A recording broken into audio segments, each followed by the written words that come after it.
welcome back to the channel. So today I want to talk about why homemaking is actually important. So as many of you know, if you've been looking for homemaking content, you're probably going to find a lot of anti-homemaking content.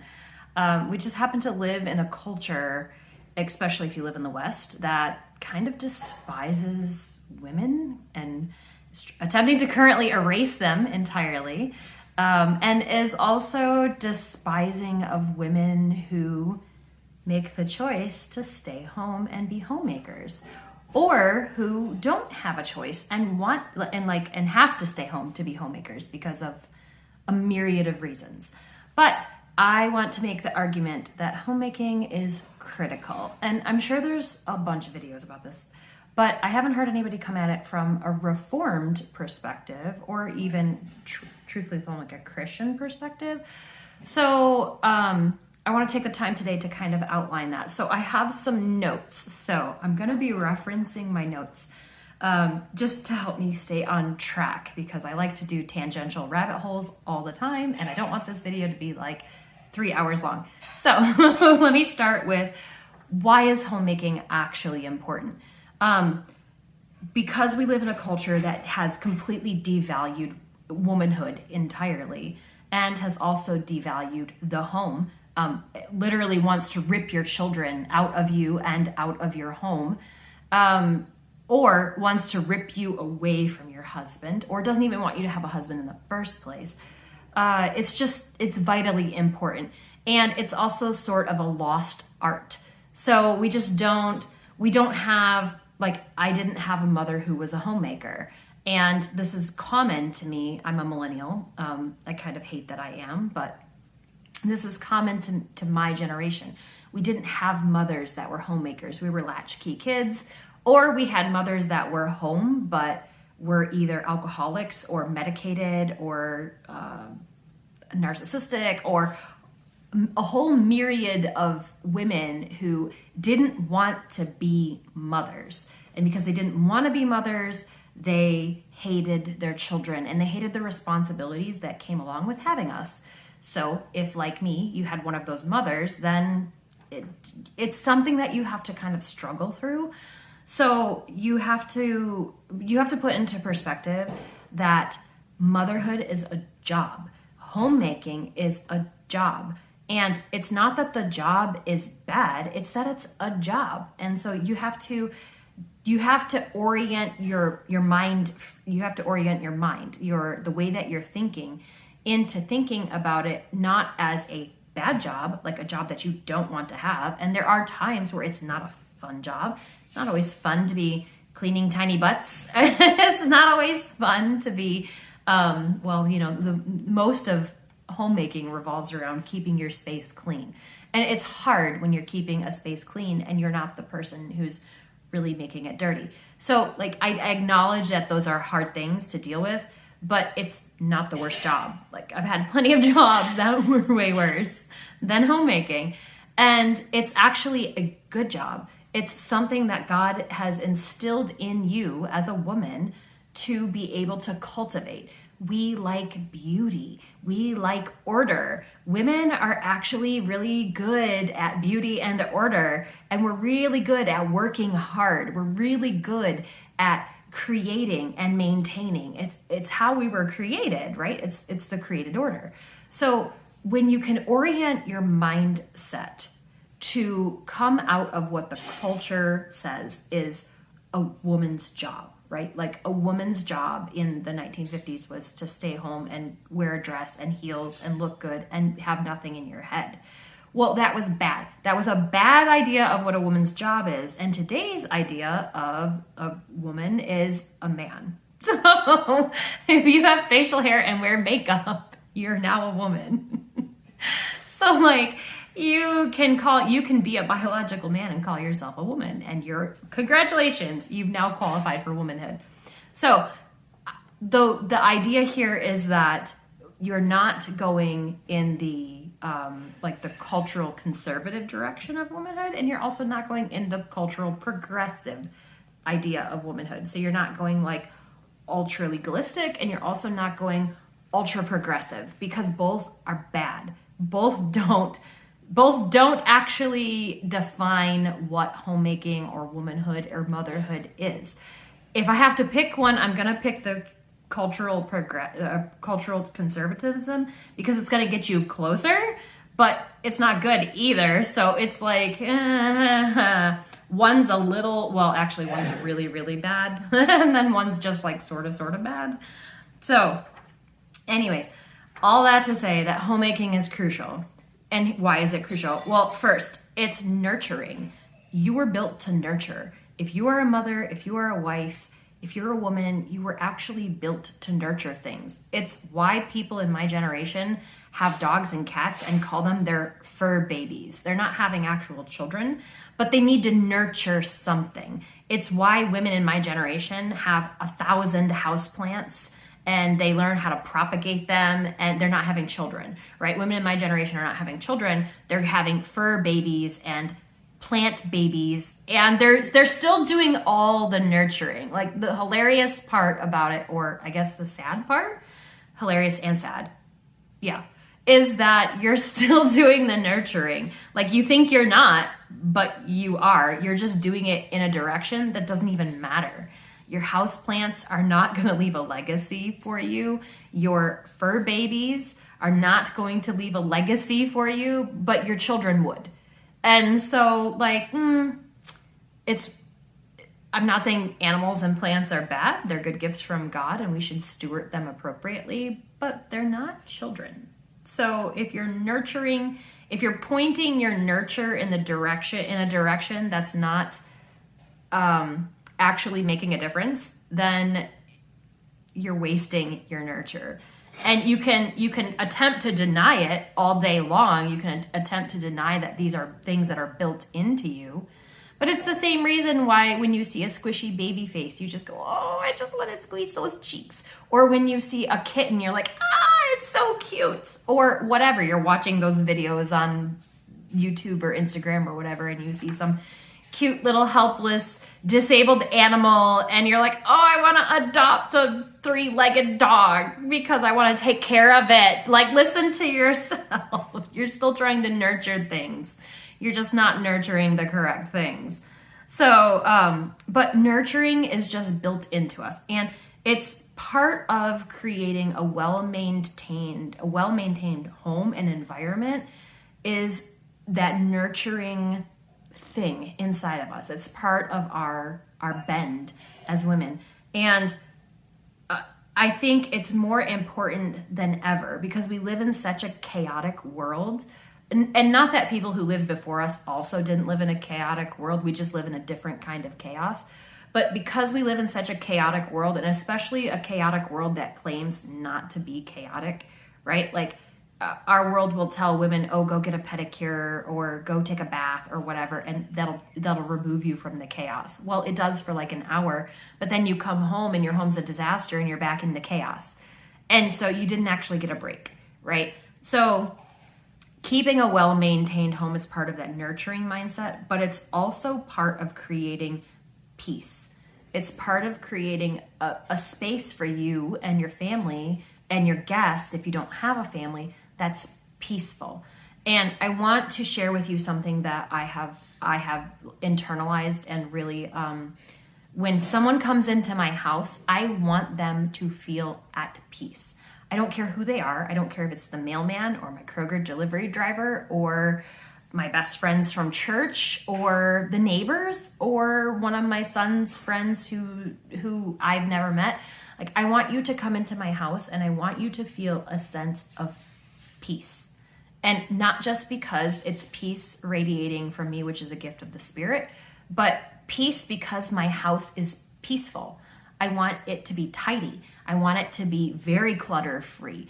I want it to exude peace, because so many people are coming into my home from a chaotic world, from chaotic homes, broken family situations. And I want them to come into my home and I want them to breathe a sigh of relief.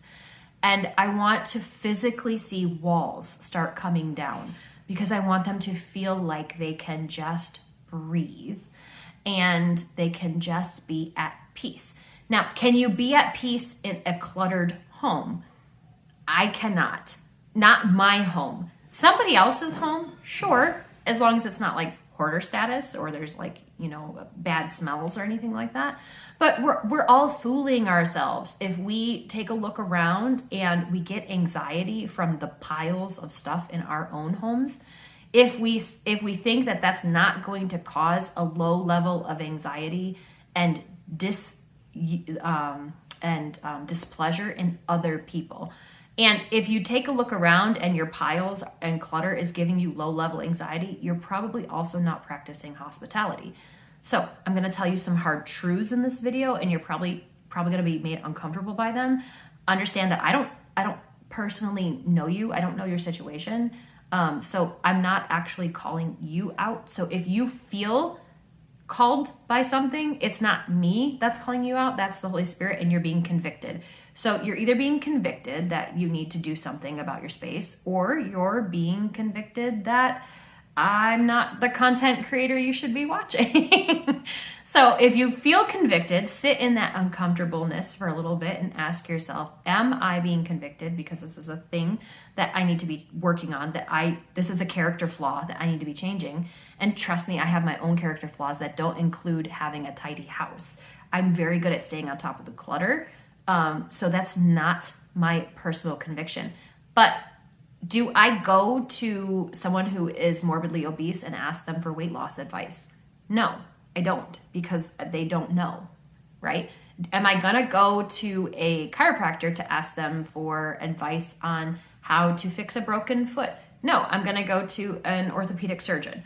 Okay, so I'm good at keeping a tidy house. So it's okay if you go to someone who's good at what you want to accomplish and ask them, how do I do this? Or listen to their advice.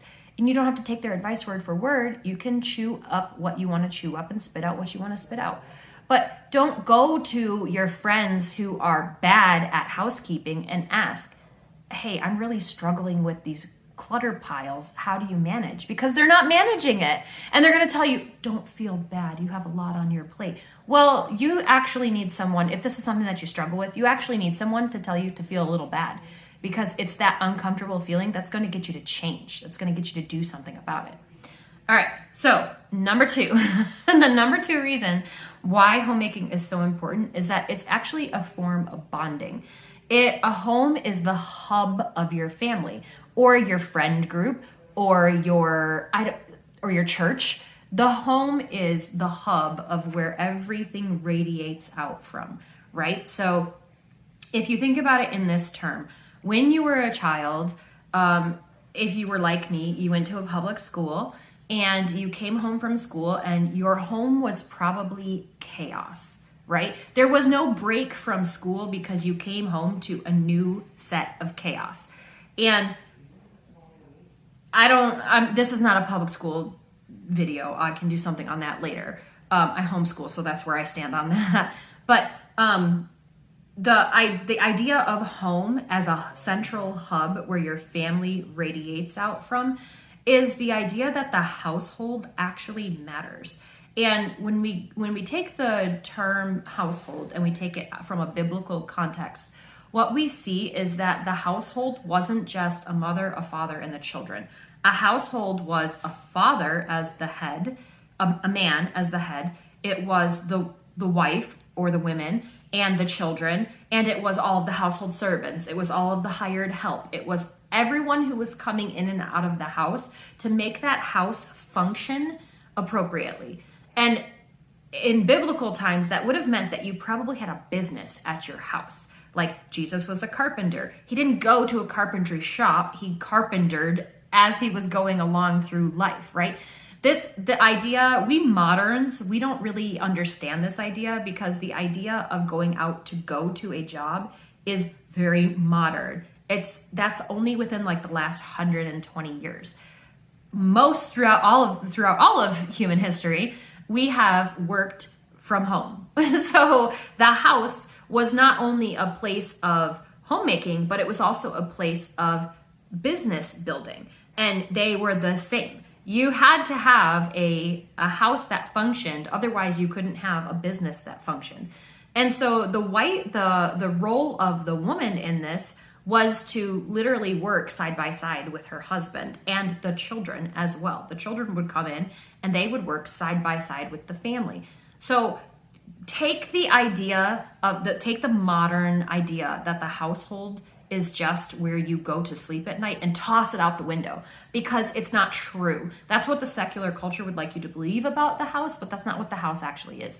If you would like an excellent recommendation for a book read about this, Habits of the Household by Justin Watley, I think is the guy's name. But the book is definitely called Habits of the Household. Phenomenal book. Like, this helped me so much, and it helped me really think through and clarify things that I thought about what a household was, the theology of the household, if you will. Really, really excellent book. So the house is the hub of the family. It's where you're sending your family members out to go do the things that God has called them to do. And if your hub has a bunch of broken spokes because you're not doing homemaking, it's going to be really difficult for your family members to fulfill their calling as they go out. In fact, it's actually difficult for you to fulfill your calling if a bunch of your household spokes are broken, the hubs. All right. 3, it teaches life skills. This is just super basic. There was a lot of stuff I didn't know how to do, even as a housewife or as an adult. I feel like that term adulting says a lot about where we are as a society when adulting has been made a verb. But there was a lot of stuff that I wasn't taught as a child that I had to learn how to do as an adult, and that's fine. Thank God for YouTube, right?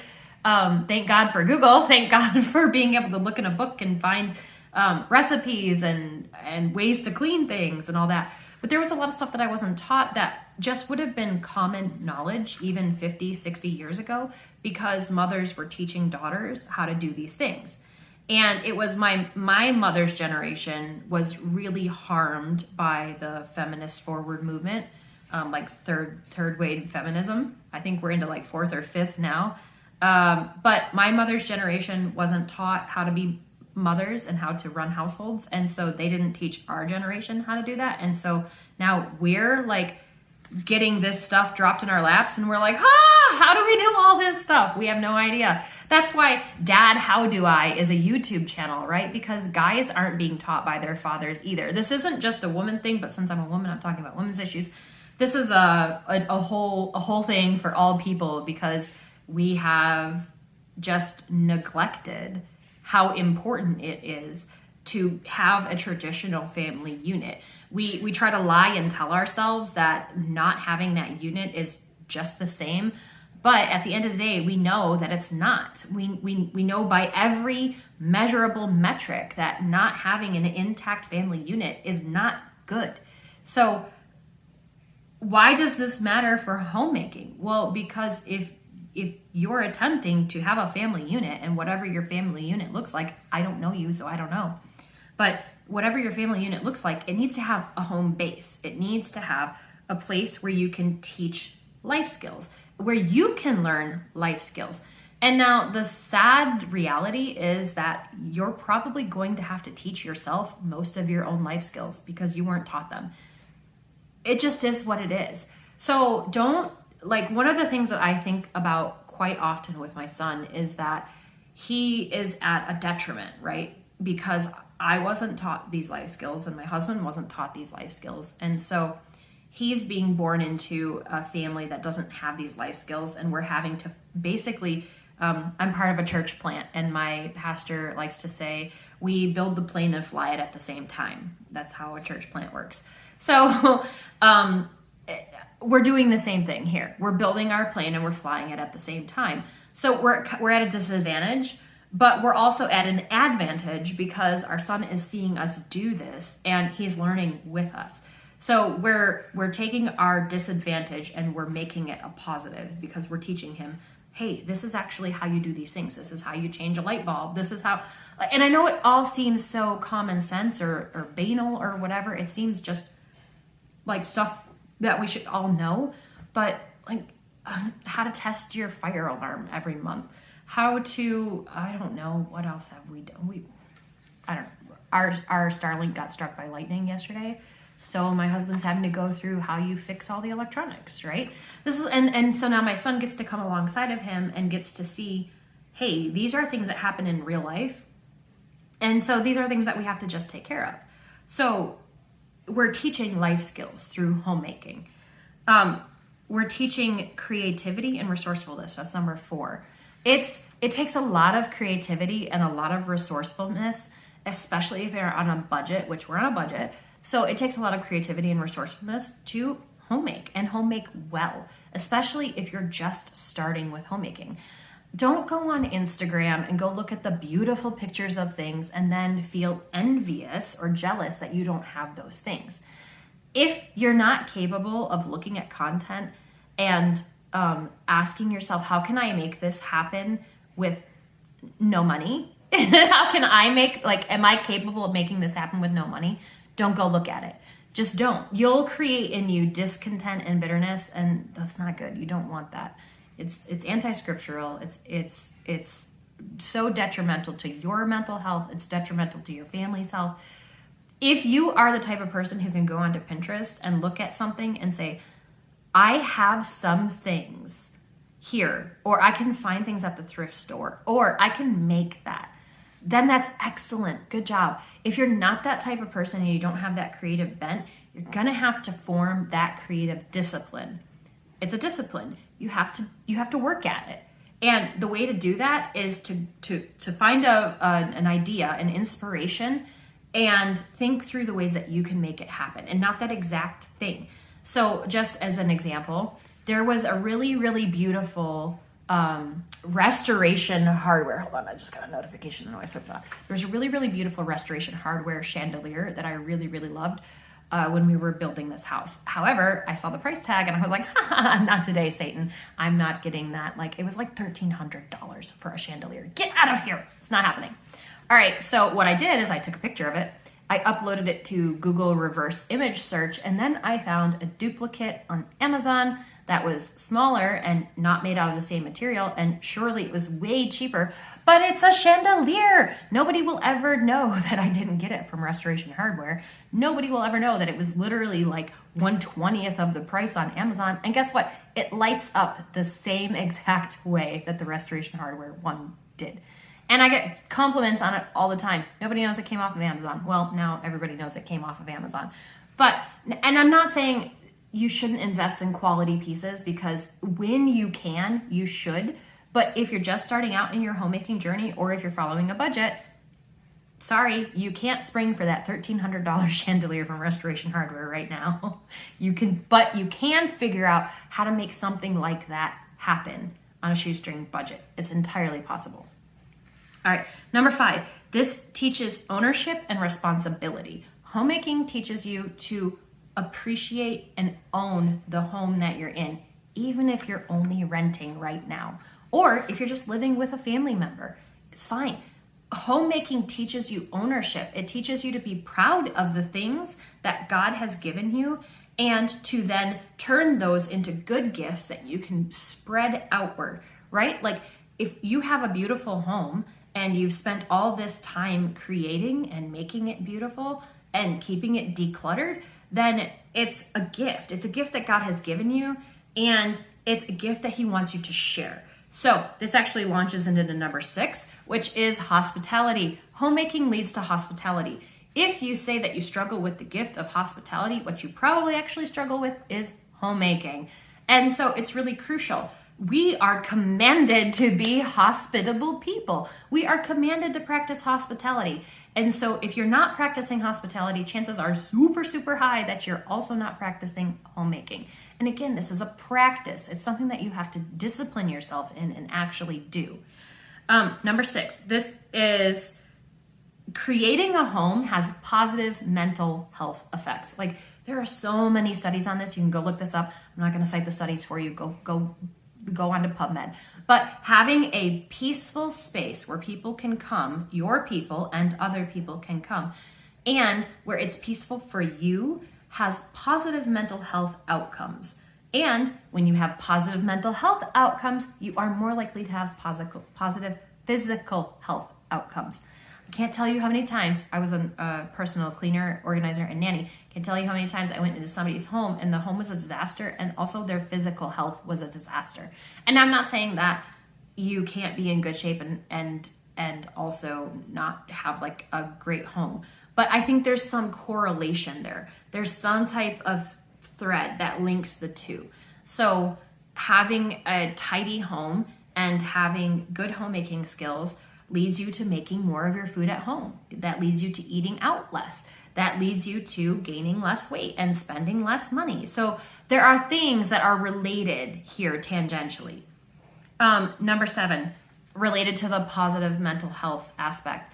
This creates a safe haven for you and your family and the people coming in. This encourages traditions. Number 8, I'm not sure if I'm on the right number or not. I didn't number these.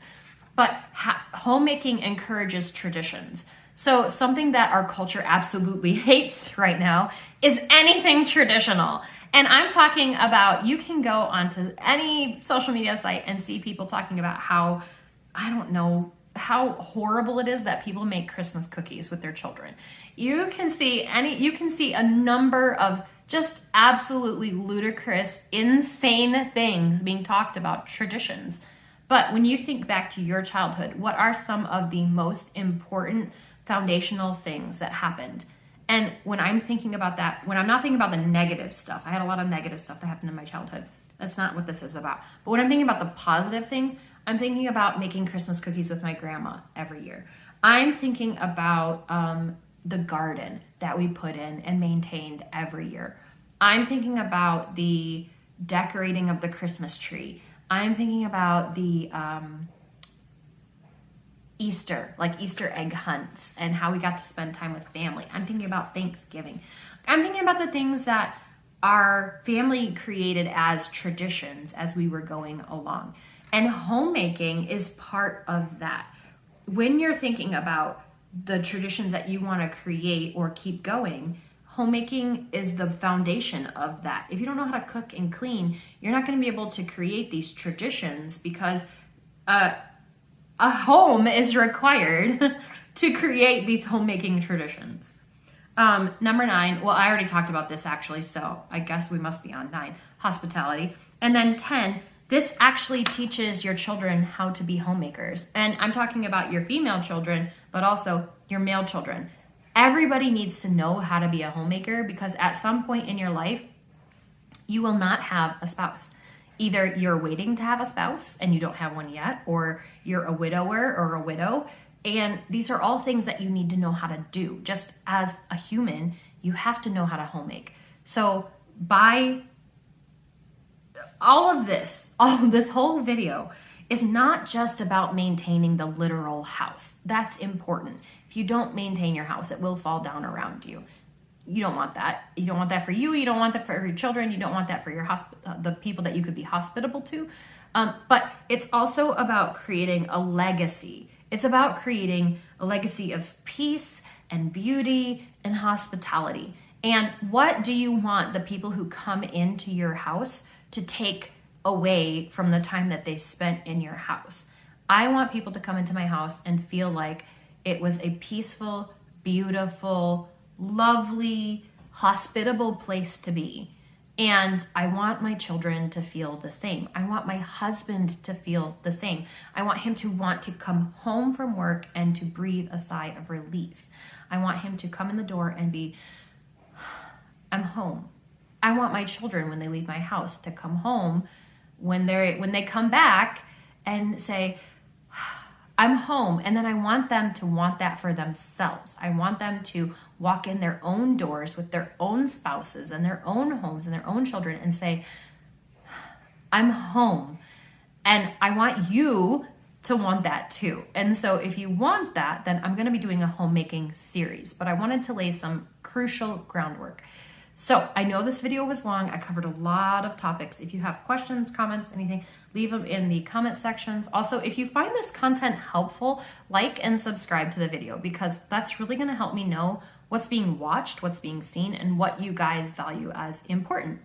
All right, well, have a great day. Solo Deo Gloria!